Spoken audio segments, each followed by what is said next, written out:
Alam mo ba na kaya nating gumawa ng sarili nating mapa? Talaga po, Ate Michelle? Paano?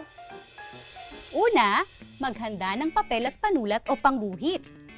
O ito, Abby, para sa'yo. Ngayon, isipin natin ang papel na ito ang ating kwarto.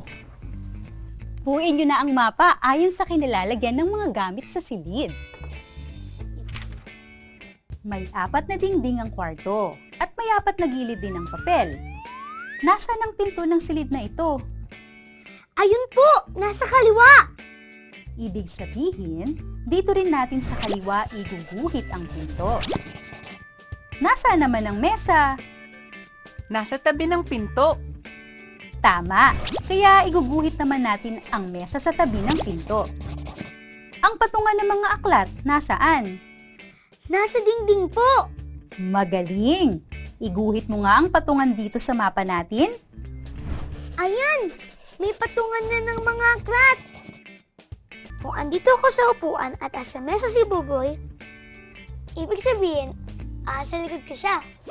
Kita, Buboy! Ang galing ng mapa!